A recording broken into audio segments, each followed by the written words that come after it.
Hey students, in this video we discuss relation among terminal potential difference and EMF of a cell. यह एक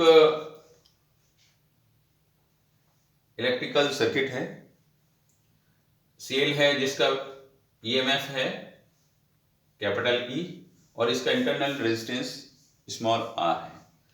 यह एक external resistance capital R में small I ampere की धारा प्रवाहित कर रहा है।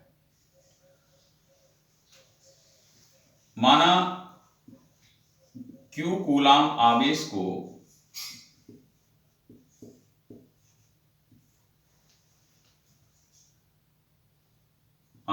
को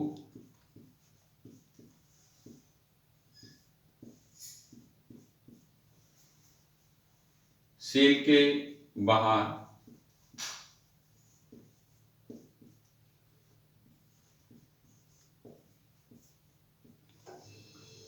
इसके एक टर्मिनल से इसके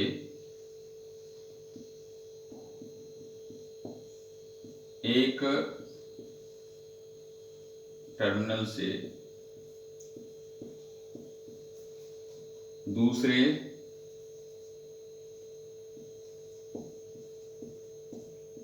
टर्मिनल तक प्रवाहित करने में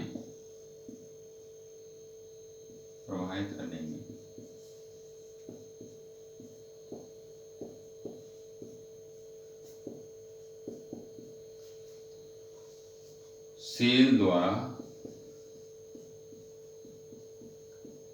किया गया कार्य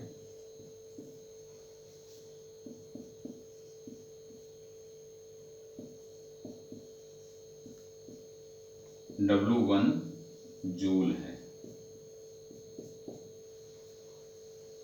और सेल के अंदर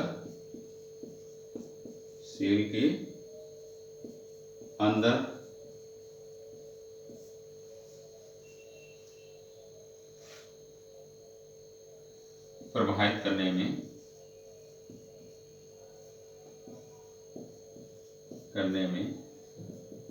किया गया कार्य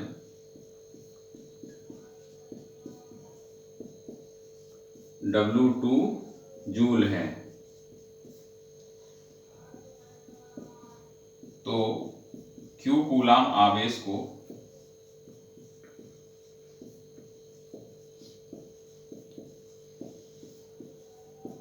प्रवाहित करने में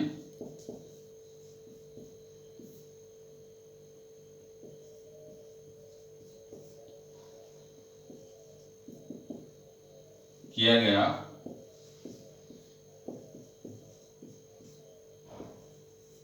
कुल कार्य हो जाएगा W = W1 + W2। वर्क जो होगा टोटल वर्क, सेल के बाहर जो एक्सटर्नल सर्किट है इसमें W1 जूल ऊर्जा इस सेल से व्यय हुई, इतना इसने कार्य किया। और सेल के अंदर इसके नेगेटिव इलेक्ट्रोड से पॉजिटिव इलेक्ट्रोड तक प्रवाहित करने में Q कूलाम चार्ज को जो किया गया कार्य है वो W2 जूल है। तो कुल कार्य हो जाएगा W = W1 + W2। अतः एकांक आवेश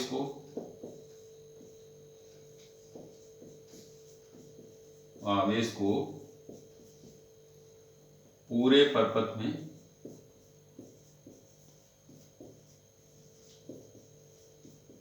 प्रवाहित करने में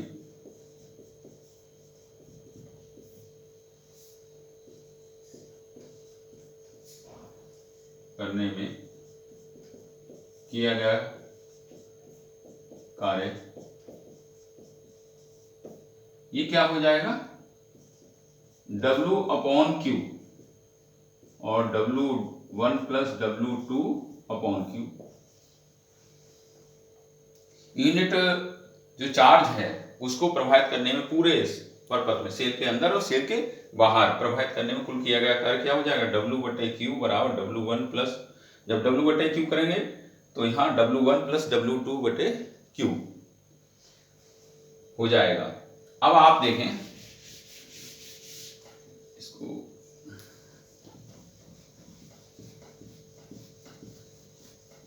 ये जो है W upon Q is equal to W1 upon Q plus W2 upon Q। ये W अपॉन Q है, ये पूरे परपथ में एकांक आवेश को, यूनिट चार्ज को फ्लो करने के लिए जितनी ऊर्जा सेल से व्यय होती है उसे कहते हैं EMF of a cell, capital E। And W1 upon Q क्या है? सेल के एक टर्मिनल से दूसरे टर्मिनल तक यानी एक्सटर्नल सर्किट में यूनिट चार्ज को फ्लो कराने के लिए सेल से जो व्यय ऊर्जा है, तो ये जो होगा टर्मिनल पोटेंशियल डिफरेंस हो जाएगा, कैपिटल B। और W2 अपॉन Q क्या है? सेल के अंदर निगेटिव इलेक्ट्रोड से पॉजिटिव इलेक्ट्रोड तक प्रवाहित करने में सेल द्वारा जो व्यय ऊर्जा है, this is the potential drop in the cell, small b। आप देखिए स्मॉल b जो है, small r is the internal resistance, then small b potential drop in the cell is equal to IR। Hence we gate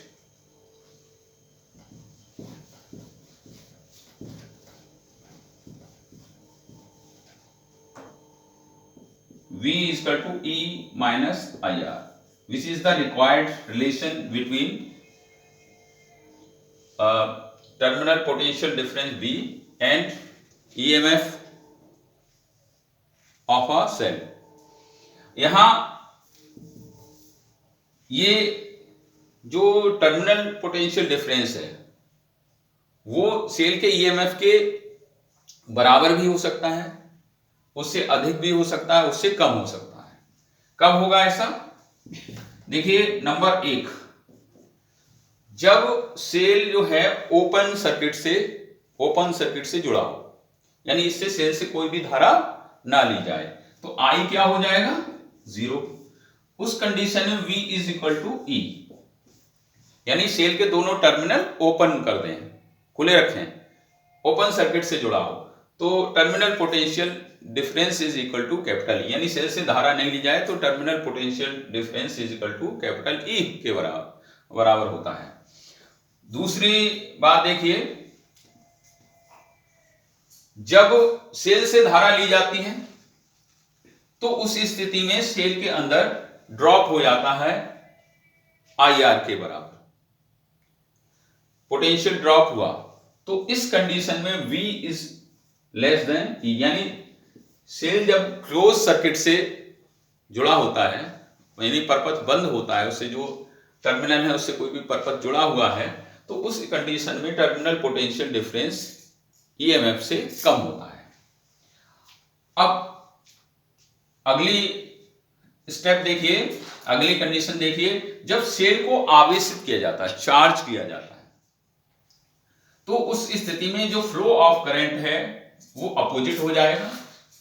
तो उस स्थिति में आप ये जो रिलेशन है V is equal to I की डायरेक्शन चेंज हो गई, V is equal to E plus IR, तो ये इस कंडीशन में V is greater than capital E, यानी जो टर्मिनल पोटेंशियल डिफरेंस है वो EMF से अधिक हो जाता है। कब? जब सेल को चार्ज किया जाता है। तो हमने आपको जो relation among terminal potential difference and EMF of a cell V is equal to E minus IR, और 3 कंडीशंस आपको बताई। ओपन सर्किट से जुड़ा है तो V is equal to E, और क्लोज सर्किट से जुड़ा है तो V is less than E, और सेल को जब चार्ज किया जाता है तो V is greater than E। तो टर्मिनल पोटेंशियल डिफरेंस बराबर भी हो सकता है EMF के, और EMF से कम भी हो सकता है, और EMF से अधिक भी हो सकता है। वो कंडीशन हमने आपको इस तरह से आपके बीच में डिस्कस की है। धन्यवाद।